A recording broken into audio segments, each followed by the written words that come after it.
Amém, irmãos. Meu desejo é que nesse momento, mais uma vez, o Senhor nos fale profundamente aos corações, a partir da sua palavra, e nós vamos estudar nessa noite o texto de Lucas, capítulo 6, os versículos 43 a 49. Apesar de nós lermos essa sessão inteira, nós vamos estar focando principalmente nos versículos 46 a 49, mas a nossa leitura vai a partir do versículo 43.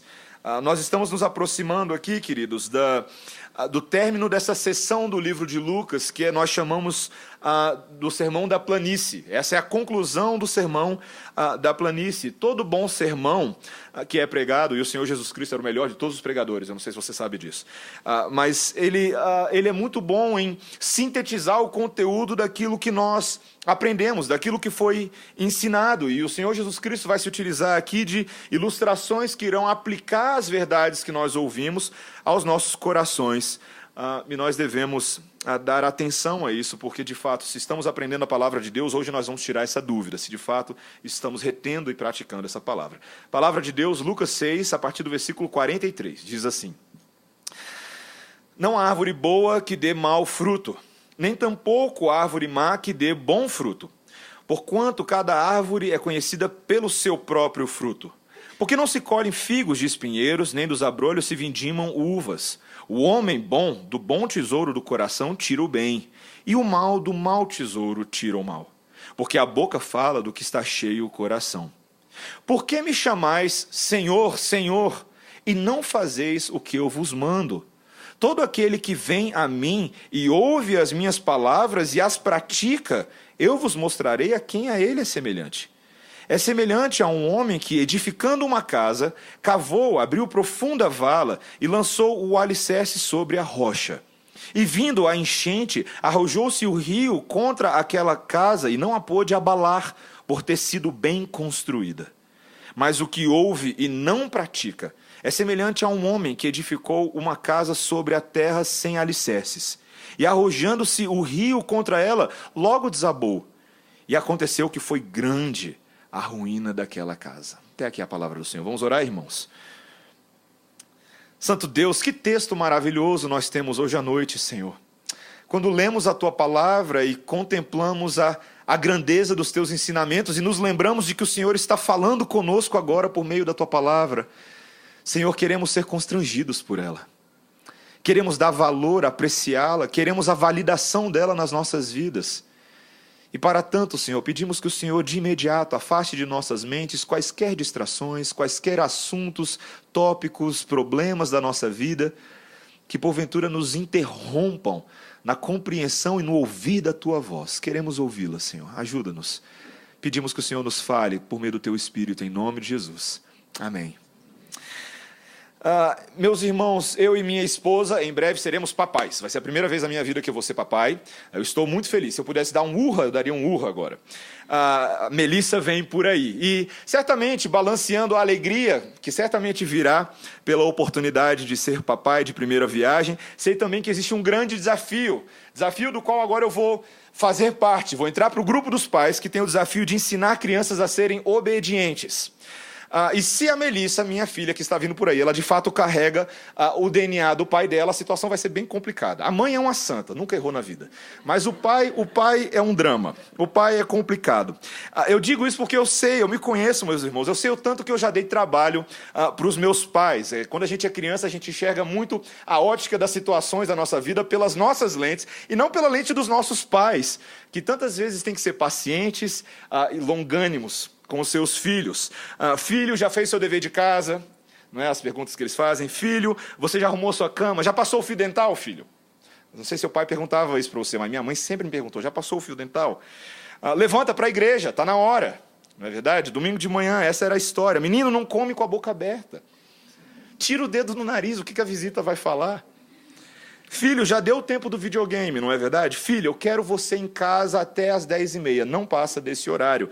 E por aí vai. Mas filhos, desde cedo, aprendem a falar a palavrinha mágica, não.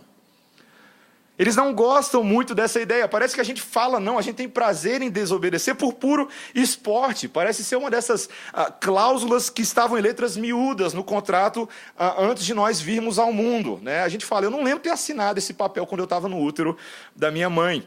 E esses dias eu estava lendo uma história interessante de uma escritora chamada C.S. Johnson, que ela compartilha uma lição de vida, uma lição de família que ela passou. Ela disse que um certo dia, o filho dela, Michael, quando ele tinha 4 anos, estava, de repente, chorando no corredor de casa, soluçando incontrolavelmente, totalmente perdido. E ela ficou preocupada, se ajoelhou ao redor dele, ao lado dele, puxou para perto e perguntou, qual é o problema, querido? Você está machucado? Ele balançou a cabeça e se virou para ela e falou uma resposta para a qual ela não estava preparada. É que o papai me disse uma palavra feia. E ela ficou surpresa com aquilo, mas ela quase riu, porque ela já conhecia o marido dela há 12 anos e raramente o ouvia elevar o tom de voz em qualquer situação, muito menos falar palavrão. Mas ela ficou curiosa de saber o que o pai falou e perguntou, querido, qual foi a palavra feia que o papai disse? E o menino, sem hesitar, falou, ele me disse, obedeça. E muitas vezes, a palavra, o mandamento, a ordem, obedeça, é uma ordem que nos parece ruim. Nós, na vida cristã, tantas vezes, nós lidamos com obediência como se fosse um fardo muito pesado que nós carregamos. Nós vemos como tantos crentes, ao longo dos anos, ficam cansados desse sistema de obediência. Nós cansamos de ser o crente da casa, às vezes um justo no meio de tantos ímpios. Cansamos de tentar ser um marido melhor ou uma esposa melhor, especialmente quando os resultados que nós esperamos não acontecem no tempo que nós aguardamos.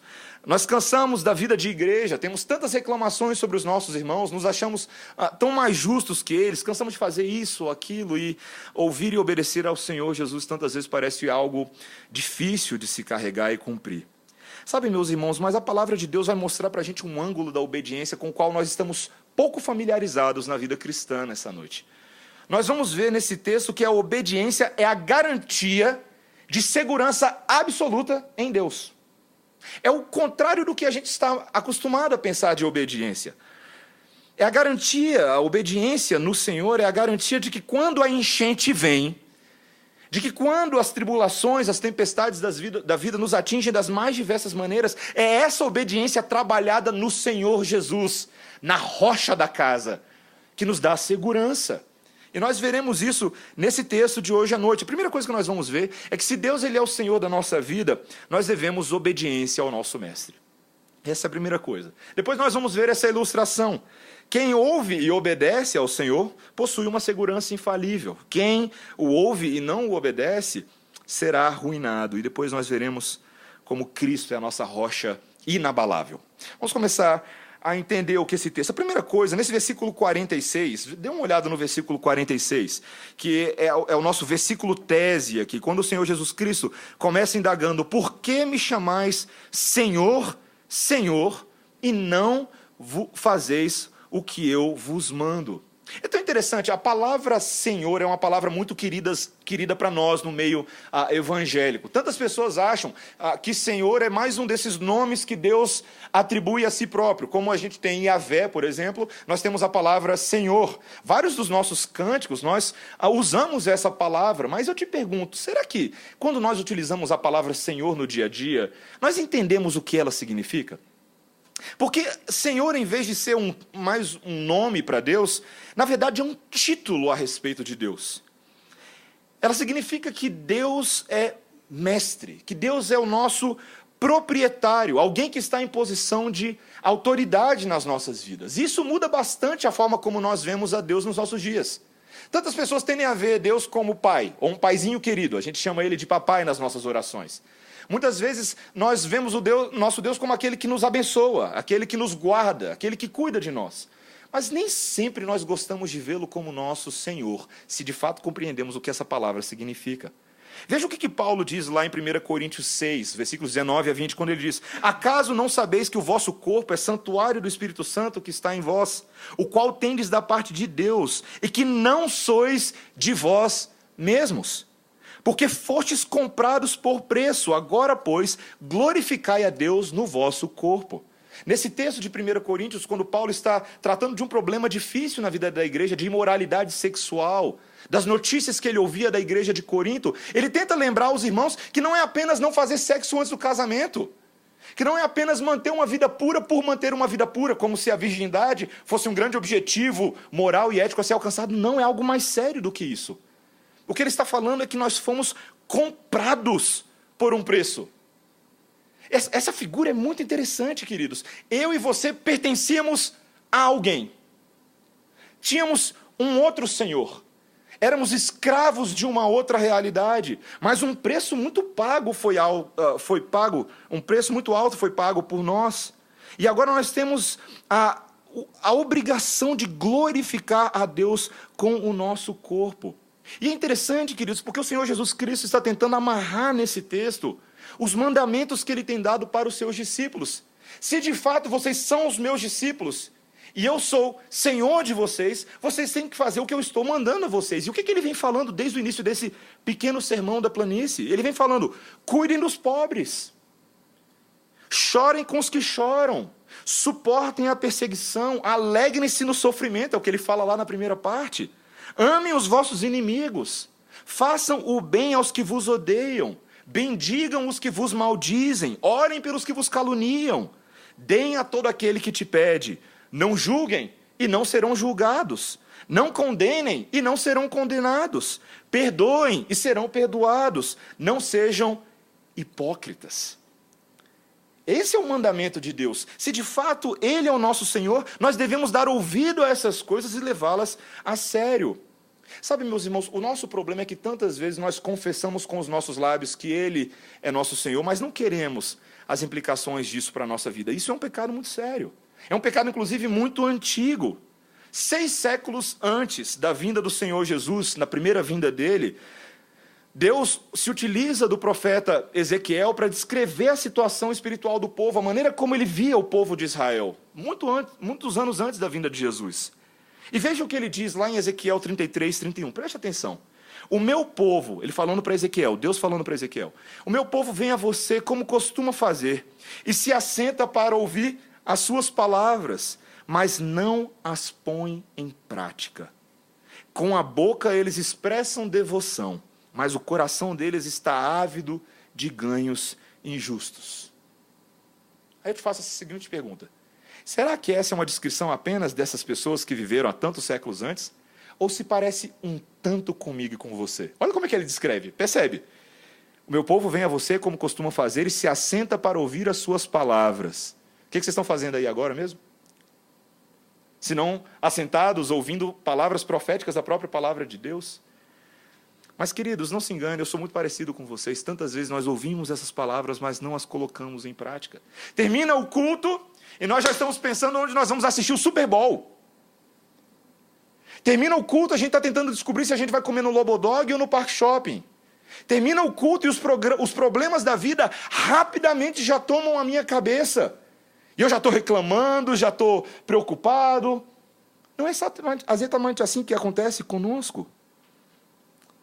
Meus irmãos, tantas vezes nós na igreja queremos confessar que Jesus é o nosso Senhor, mas não entendemos que Ele é o nosso mestre em tudo. Você consegue enxergar a contradição óbvia disso? Veja, Tiago, no capítulo 1, no versículo 22, que nós lemos aqui, ele diz: tornai-vos, pois, praticantes da palavra e não somente ouvintes. Por que você tem que ser assim? Porque senão, o que ele fala? Enganando-vos a vós mesmos. Se você ouve a palavra e você não a pratica, você está se enganando, você está perdendo o seu tempo. O chamado para ser discípulo de Jesus Cristo, meus irmãos, ele está disponível para todos, mas tem um detalhe.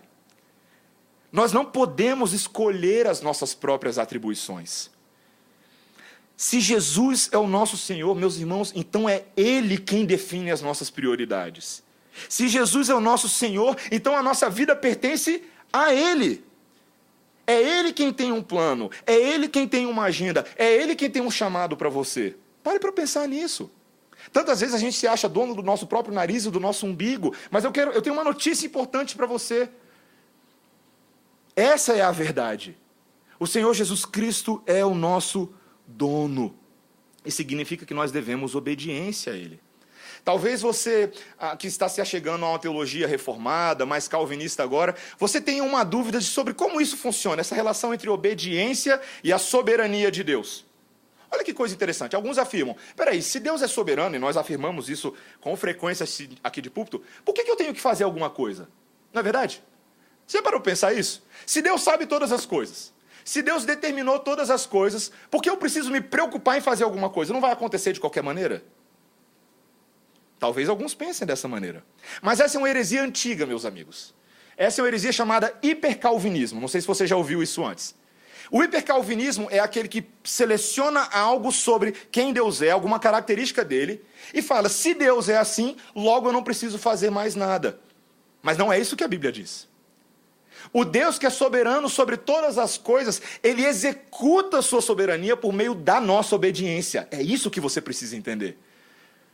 A responsabilidade do homem e a soberania de Deus jamais vão entrar em conflito. Por quê? Porque Deus é tão soberano que a responsabilidade do homem, ainda que seja totalmente dele, é a maneira pela qual Deus executa seus soberanos propósitos. E isso é um mistério para mim e para você. Mas olha só o que o bispo J.C. Ryle falou. Ele falou, a obediência é a única evidência correta de que nós possuímos uma fé salvadora. O simples confessar com os lábios é mais do que inútil se não for acompanhado de santidade no viver. O homem em quem o Espírito Santo realmente habita jamais se contentará em ficar sossegado, não fazendo coisa alguma para demonstrar o seu amor por Cristo. Porque o mesmo Deus soberano, meus irmãos, que é Jesus Cristo de Nazaré, ele é aquele que disse, ide por todo mundo, pregai o evangelho a toda criatura. O mesmo Deus soberano, que sabe todas as coisas e o resultado das nossas orações, é aquele que diz, orai sem cessar. Você consegue entender isso? Esse é o nosso chamado. Nós precisamos, nessa noite, meus irmãos, nos perguntar lá no íntimo dos nossos corações, se nós amamos esse evangelho. Se esse evangelho da palavra é o evangelho que nós queremos para as nossas vidas. E o Senhor Jesus Cristo começa aqui nesse momento do texto a descrever. Primeiro ele fala da questão da obediência e da necessidade, mas agora ele nos dá uma ilustração muito interessante. Veja o versículo 47, olha o que ele diz. Todo aquele que vem a mim e ouve as minhas palavras e as pratica, eu vos mostrarei a quem é semelhante. É semelhante a um homem que, edificando uma casa, cavou, abriu profunda vala e lançou o alicerce sobre a rocha. E vindo a enchente, arrojou-se o rio contra aquela casa e não a pôde abalar, por ter sido bem construído. O Senhor Jesus Cristo, meus irmãos, traz como bom carpinteiro que ele era e como alguém que entendia várias das cenas do dia a dia do povo judeu, ele traz uma cena muito interessante de uma casa muito bem construída. O arquiteto dessa casa, o construtor hipotético, do qual a gente não tem um nome aqui, ele elabora o planejamento dele, em primeiro lugar, localizando um local onde ele possa cavar uma vala funda e ali encontrar uma rocha e firmar a casa naquele alicerce, naquele fundamento. E nessa história que nós estamos lendo aqui, o Senhor Jesus Cristo também fala de um rio que transborda. Vamos supor que talvez caiu uma chuva bem grande, como acontece em Brasília de vez em quando, né? E esse rio vem contra essa casa com violência, mas essa casa é completamente imóvel. Quando as suas águas turbulentas atingem a parede dessa casa, ela segura firme. A cena, meus irmãos, que eu lembro, foi quando teve aquele tsunami em 2010 no Japão. Vocês lembram daquele tsunami em 2010? E uma cena que nunca vai me esquecer da cabeça, nunca vai sair da minha cabeça, é quando as imagens do helicóptero e das pessoas que estão em cima dos prédios, de repente a água vem invadindo a cidade e aquelas grandes edificações japonesas são arrastadas como se fossem casas de papel. Impressionante aquilo, queridos. Navios inteiros entrando na cidade. Uma cena que é muito difícil da gente conceber na vida real. Eu nunca passei por algo desse tipo. Mas a cena que o Senhor Jesus Cristo está trazendo aqui é algo semelhante. É como um rio caudaloso que acerta essa casa em cheio. Pum! A casa treme, mas ela segura. Ela fica firme. Essa casa que o Senhor Jesus Cristo está desenhando aqui é a fé que a pessoa diz possuir. É a sua identidade como um seguidor de Jesus. É o arcabouço da sua vida, é aquilo que a segura. Mas essa casa não se segura por si própria, porque ela está plantada na rocha. A rocha aqui são as palavras de Jesus. É praticar e obedecer às palavras de Jesus. E essa enchente, provavelmente, as muitas intempéries da vida, as provações divinas que testam e purificam a nossa fé. Sabe, meus irmãos, o custo de construir uma casa na rocha não é baixo. É o método mais difícil. Tem casas aí que são muito baratinhas de construir. Mas uma casa na rocha dá trabalho, requer alguns cálculos, cavar um bom tanto, não é verdade? E construir o fundamento sobre uma rocha firme. Na vida cristã isso tem um custo muito grande. Pode envolver o nosso sofrimento, o nosso trabalho árduo, a nossa autonegação, o abandonar o nosso orgulho e a nossa justiça própria, crucificar a nossa carne teimosa e obstinada, revertir-se da mentalidade de Cristo, levar a nossa cruz diariamente, considerar todas as coisas como perda por amor a Cristo, colocar Cristo como prioridade maior do que as maiores prioridades da sua vida, como o seu emprego, a sua família, os seus filhos. Outro dia, conversando com um rapaz, ele falou: não tem nada mais importante na minha vida do que os meus filhos. E eu falei assim para ele: filhos certamente são muito importantes, mas não se comparam à grandeza do nosso Deus. É maravilhoso ter filhos, meus irmãos, eu estou empolgado, estou animado. Mas o dia que os nossos filhos se tornam ídolos nas nossas vidas, nós corremos um grande risco de deixar a nossa casa desmoronar. Porque nós precisamos da rocha. Em outras palavras, meus irmãos, construir uma casa na rocha é algo que exige uma obra intensa e difícil.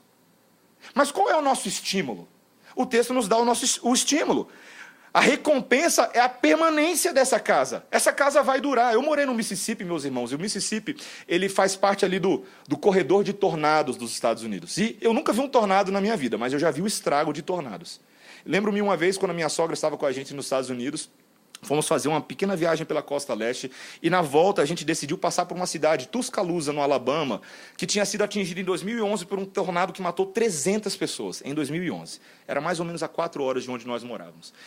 E eu não queria apenas passar pela highway, eu queria passar por dentro da cidade, eu queria ver o estrago. E, meus irmãos, é impressionante. Áreas completamente vazias, porque o tornado levou tudo. Tudo. Quando você vê a cena do tornado levando, ele leva, nos Estados Unidos as casas são muito leves de madeira, o tornado leva a casa toda. Cenas inacreditáveis. Queridos, mas a palavra de Deus está nos falando que mesmo quando esses tornados da vida, a perseguição, os problemas vêm, mas se nós estivermos firmados na rocha, nós permaneceremos. Nós permaneceremos. Queridos, ninguém melhor do que o apóstolo Paulo para falar sobre isso, porque pense em alguém que passou por tornado. As descrições do tipo de perseguição, do tipo de problema que o apóstolo Paulo passava é coisa de Indiana Jones, é coisa de filme. Os naufrágios, descendo pela corda na parede na cidade de Damasco, e por aí vai. Fugindo dos seus inimigos, querendo ser apedrejado à torta e à direita. Mas esse Paulo, que foi perseguido inclusive pelos seus próprios irmãos da igreja de Corinto, que se levantaram contra ele com acusações de calúnia.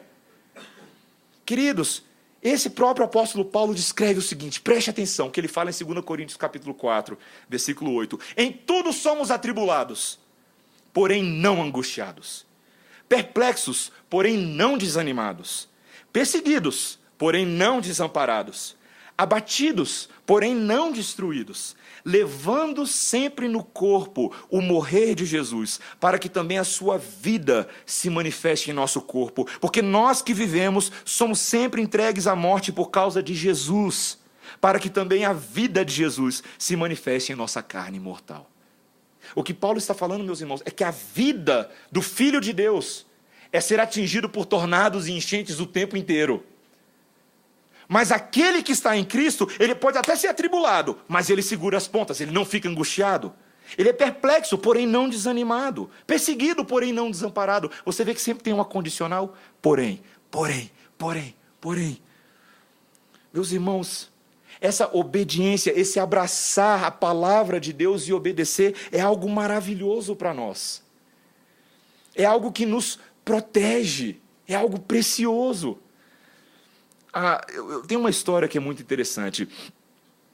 Certa vez, nos Estados Unidos, isso aconteceu lá também, um menino de 8 anos, estava esquiando com seu pai e ele se perdeu. Se você já foi numa estação de esqui, você sobe de teleférico, ou se você já viu, né, em algum documentário ou filme, você sobe de teleférico e lá de cima você começa a descer nas trilhas. E o menino subiu sozinho numa dessas novas estações de teleférico, acabou descendo por uma trilha nova que ele não conhecia bem, e se você não conhece muito bem a trilha, você pode se perder e acabar entrando para dentro do mato. E foi o que aconteceu com esse menino. E 90 pessoas foram mobilizadas para começar a procurá-lo. E eles acharam que iam achá-lo relativamente rápido, mas a busca foi se estendendo, a situação foi ficando cada vez mais preocupante, os pais ficaram completamente desesperados, e cada hora que passava, a preocupação era como esse menino vai sobreviver nesse frio todo. Como esse menino vai sobreviver nessa neve. Decidiram colocar... A busca foi madrugada dentro, até o amanhecer, e nada do menino. Colocaram 2 helicópteros no ar, que se juntaram à busca, e mais ou menos em 15 minutos eles começaram a achar o rastro do esqui. Foram lá, acionaram a equipe por terra, eles foram lá, de repente os rastros do esqui se transformaram em pegadas, e eles foram seguindo essas pegadas até que finalmente conseguiram encontrar o menino. E o coordenador da equipe de busca estava conversando por rádio com os pais, e os pais desesperados: e aí, conte-nos alguma coisa. Eles falaram: o menino está muito bem. O menino está, inclusive, muito melhor do que a gente. Nós aqui estamos cansados, mas ele está bem. E o pai perguntou: mas como isso é possível? Ele falou: olha, aparentemente, o menino se agarrou a uma árvore e se cobriu com as folhas da árvore de tal maneira que ele não passou frio a noite inteira e nem se congelou. E o socorrista falou: e eu não sei como ele descobriu isso. E o pai falou para o socorrista: fui eu que falei para ele fazer isso. Eu disse para ele que se um dia por acaso ele se perdesse enquanto estivesse esquiando, se ele estivesse no meio de um local apenas com neve, apenas com rochas, que ele procurasse uma árvore e que ele se cobrisse com as suas folhas. Queridos, e aquele menino que confiava suficientemente na voz do seu pai, ele não morreu por causa disso. Querido, quando nós ouvimos a voz de Deus e obedecemos a voz de Deus, eu e você temos vida. Vida. Nós nos protegemos das intempéries nesse mundo quando decidimos fazer aquilo que Deus nos manda. As palavras do nosso Pai, meus irmãos, são confiáveis e nos protegem. Não tenha medo de obedecer a Deus, ainda que as pessoas neste mundo achem isso ridículo, achem isso completamente detestável, completamente retrógrado. Confie na voz daquele que te manda se cobrir com as folhas. Ele cuida de você, ele permanece, ele nos faz permanecer, é ele quem sustenta a nossa casa. Sabe, meus irmãos, o contrário disso, no versículo 49, o último versículo, é que aquele que não obedece é arruinado. Veja o que ele diz: o que ouve e não pratica é semelhante a um homem que edificou uma casa sobre a terra sem alicerces, e arrojando-se o rio contra ela, logo desabou, e aconteceu que foi grande a ruína daquela casa. Sabe, meus irmãos, a aparência externa de uma casa edificada sobre um alicerce inseguro, sobre a areia, muitas vezes parece com a aparência externa da casa edificada na rocha, não é verdade? De fora você não consegue saber. A fé dessa pessoa que tem a casa edificada na areia pode até parecer muito boa por um tempo. Talvez ela preste culto na sua igreja.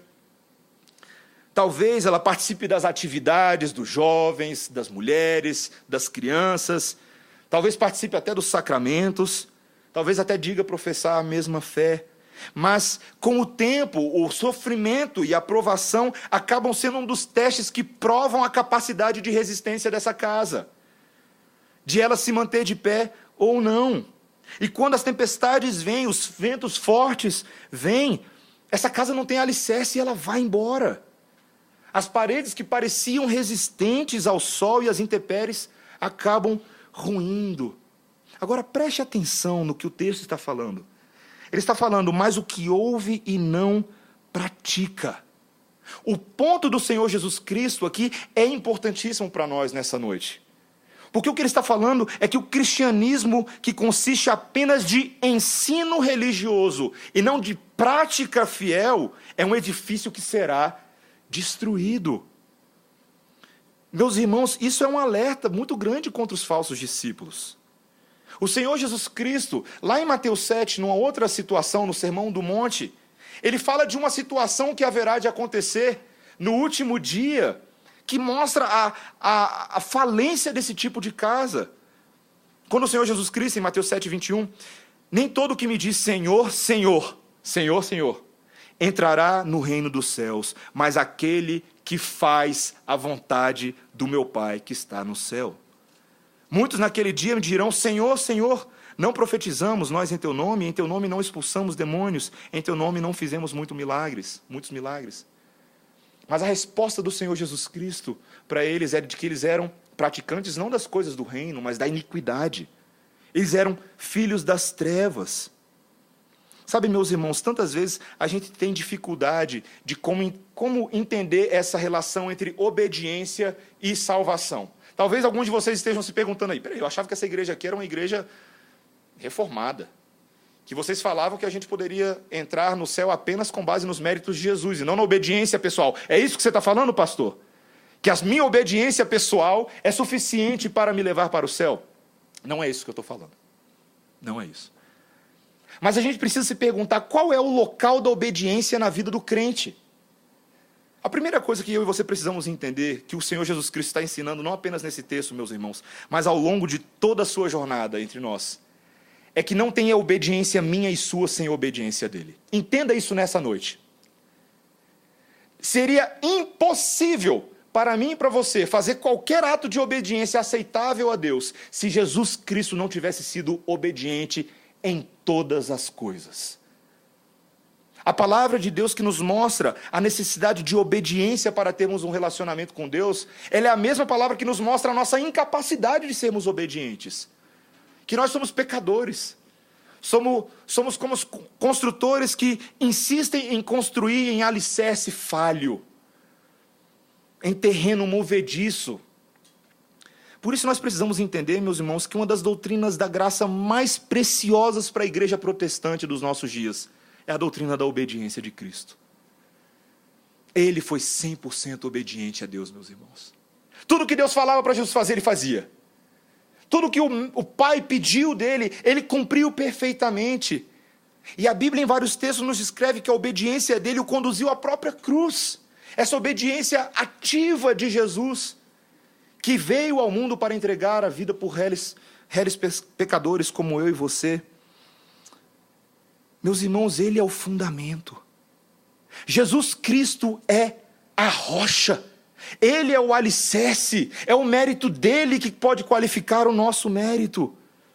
Não apenas ele obedeceu ativamente, fazendo tudo com a sua vontade para agradar ao Pai, para salvar o pecador, mas ele também obedeceu passivamente, porque ele recebeu na sua carne a ira de Deus que eu e você merecíamos, quando ele foi crucificado naquela cruz. A obediência dele foi completa, meus irmãos.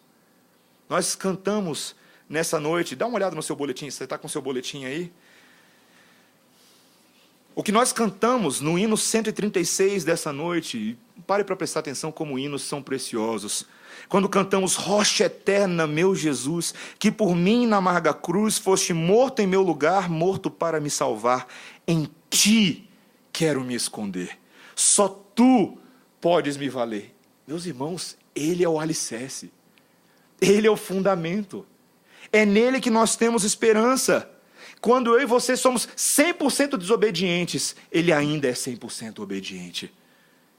Olha que interessante, a segunda estrofe diz, minhas obras eu bem sei, nada valem ante a lei. Se eu chorasse sem cessar, trabalhasse sem cansar, tudo inútil, tudo em vão, só em ti a salvação. Nada trago a ti, Senhor, espero só em teu amor. Todo indigno e imundo sou, eis em ti perdido estou. No teu sangue, ó Salvador, lava um pobre pecador. Meus irmãos, que hino, que hino. E eu tenho que falar a última, né? Já falei as três, tenho que falar a última. Quando a morte me chamar, e ante a ti me apresentar, rocha eterna, meu Jesus, que por mim na amarga cruz foste morto em meu lugar, quero em ti só me abrigar. Você crê nisso, meu irmão? Você se alegra quando você ouve que ainda que a sua casa humana possa ruir, em Cristo Jesus nós temos uma casa celestial, para sempre, inabalável. Meus irmãos, que alegria! E o nosso convite nessa noite é para que nós construamos nessa casa, que nós edifiquemos nessa casa. Nós temos que construir certo no fundamento certo. Como Paulo fala lá em 1 Coríntios 3, versículos 11 a 15, quando ele disse: porque ninguém pode lançar outro fundamento, além do que já está posto, o qual é Jesus Cristo. Meus irmãos, já que Cristo já foi lançado, já que a obra já foi consumada, já que ele já morreu, já ressuscitou, já subiu, nós agora precisamos andar como bons e inteligentes construtores, que constroem a casa no local certo. O que nós chamamos de santidade é isso, meus irmãos. Não é a nossa capacidade de, por meio das nossas obras, lançarmos um novo fundamento, não. É construirmos um fundamento já lançado, construirmos para o futuro. O livro de Tiago, as cartas de Paulo falam muito sobre isso. Por exemplo, quando Paulo, em 1 Timóteo, capítulo 6, 18 a 19, ele diz: manda que os ricos pratiquem o bem, que se enriqueçam de boas obras, que sejam liberais e generosos, entesourando para si mesmos um bom fundamento para o futuro, para que possam alcançar a verdadeira vida. O que Paulo está falando? Depois que eu te falei todo esse negócio de Jesus, como é que você agora constrói em Jesus? Assim, obras que fluem de obediência, a importância da prática, meus irmãos. A prática é muito importante e reformados têm muita dificuldade com a prática. Porque a nossa doutrina mais preciosa é a doutrina da justificação pela fé. E ela não diz respeito à sua prática, ela diz respeito à prática de Jesus, aquilo que ele fez. Ele nos tornou aceitável diante de Deus. Mas a palavra de Deus nos fala algo muito duro em Tiago, capítulo 2. Muito duro. Preste atenção. Quando Tiago, no capítulo 2, versículo 14, fala: que proveito há, meus irmãos? Preste atenção. Se alguém disser que tem fé e não tiver obras, porventura pode essa fé salvá-lo? E a situação que ele estava falando naquele contexto era que, vamos supor que tem um irmão na igreja, passando fome, com necessidade, sem a roupa do corpo, com falta desse mantimento cotidiano, e alguém dissesse para esse meu irmão: ide em paz, busque se aquecer e se fartar, sem entretanto prover as coisas necessárias e básicas para esse irmão. Qual é a conclusão? Sabe qual é a conclusão de Tiago? Essa fé que você diz ter não é fé coisa nenhuma. Essa fé é morta. Você entende isso? Querido, se você é justificado pela fé, você vai se santificar pela fé também. Você vai servir pela fé. Você vai produzir frutos a 1, a 100, a 1000. Esse é o resultado. Eu te pergunto, meus irmãos, será que nós não estamos apenas sabendo a respeito de Deus? A pergunta é: o que você está fazendo para Deus, uma vez que Ele já fez por você? Essa é a verdade. Não existe, meus irmãos, doutrina reformada integral que dissocie essas duas coisas. Se você gosta muito de falar dos aspectos salvíficos do Evangelho, sem falar das implicações para a sua vida, provavelmente a sua doutrina está bem capenga. Bem capenga. Quais têm sido os nossos atos de obediência, meus irmãos? Seja em público ou em particular, com a família, no trabalho, com os nossos irmãos, com aqueles na rua, em casa, na sociedade, na escola. Será que outros podem olhar para as nossas vidas, a nossa obediência intencional ao Senhor Jesus Cristo, e enxergar que o nosso mestre é Jesus? Será que as pessoas conseguem? Temos praticado os seus ensinos? Sabe, meus irmãos, a gente não deve ficar com a impressão de que seguir Jesus consiste apenas numa série de sacrifícios desprovidos de alegria. Sabe por quê? E permita-me falar isso com toda sinceridade para você hoje à noite. Porque, meus irmãos, não há nada mais feliz e mais alegre nesse mundo do que servir a Jesus. Não existe! Porque o fardo dele é leve, meus irmãos. O jugo dele é suave. O destino é certo. O resultado já está garantido. Esse Deus maravilhoso e soberano é o Deus que fala assim: olha, eu já tenho vários eleitos meus em todas as partes, e o que eu quero de vocês é que vocês participem comigo nessa colheita, que vocês preguem o Evangelho. Sabe por quê? Porque quando vocês pregarem o Evangelho, aqueles que eu desejo salvar serão salvos. Quer resultado melhor que esse? Nachou, garantido. Queridos, servir este Deus soberano é bom demais. É a maior alegria da vida do homem. Eu gasto, meus irmãos, algum algum tempo da minha vida lendo bibliografias. Eu aprendi isso com meu tio missionário, Ronaldo Lidório.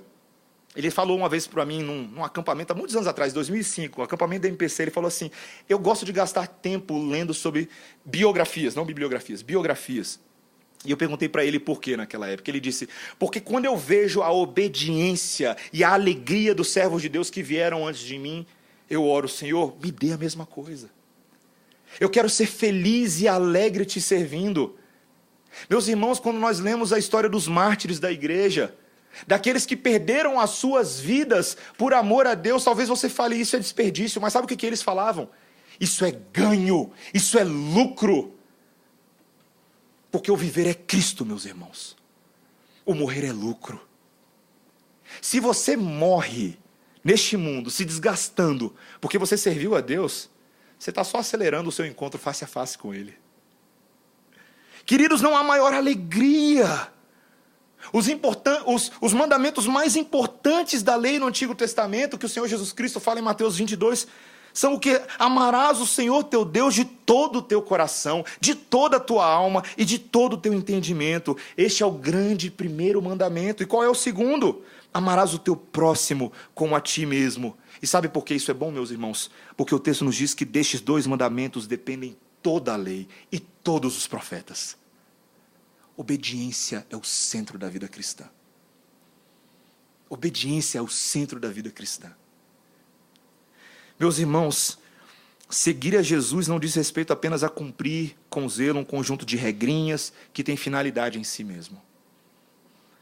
Diz respeito a amar a Deus e dele desfrutar por uma obediência sincera, de um coração transformado. João 14,15, se me amais, obedecereis os meus mandamentos. Essa é a palavra de Deus. Essa é a palavra de Deus. Meus irmãos, que o Senhor nos livre de achar que a palavra obedeça é um xingamento. Como aquela criancinha que ficou um tanto quanto assustada quando seu pai amoroso pediu que ela obedecesse. Que eu e você vejamos isso como uma bênção, meus irmãos. Porque Deus só manda obedecer aos filhos a quem Ele ama. Você entende isso? E se Ele te manda obedecer nessa noite, meu irmão, não é porque Ele te odeia, é porque Ele te ama demais. Obedeça ao Senhor, creia nele, que as palavras do Senhor Jesus Cristo nessa noite, meus irmãos, penetrem fundo nos nossos corações, sacudam o nosso universo, e que essa semana, eu e você, meus irmãos, a gente acorde amanhã, nessa segunda-feira, dispostos a obedecer o Senhor Jesus, seguir a voz dele, para onde o Mestre mandar, e que isso seja uma grande alegria para nós. Amém? Vamos orar, irmãos. Santo Deus, Deus da obediência, Deus da alegria e Deus do amor. Ainda que o caminho seja estreito, Senhor, Ele conduz à vida eterna, e é por este caminho que nós queremos trilhar. Somos o Teu povo e tantas vezes teimoso em ouvir a Tua voz e muito mais em obedecê-la. Mas nessa noite, Senhor, temos a convicção que a Tua palavra nos convoca e queremos dar ouvidos a ela. Ajuda-nos, Senhor. Cria em nós um coração novo, como o profeta Jeremias falou. Um coração firme e inabalável, que se firma na rocha que é Jesus, a nossa rocha eterna. Que nós possamos, Deus, com toda a alegria, usufruir deste que é a pedra fundamental. Este que é o fundamento da igreja. Este em quem nós podemos descansar. Este que é forte em todo o seu amor. Que nós possamos estar alicerçados nele para sempre. Firmes nele para sempre. E inabaláveis para sempre. Em nome de Jesus. Amém.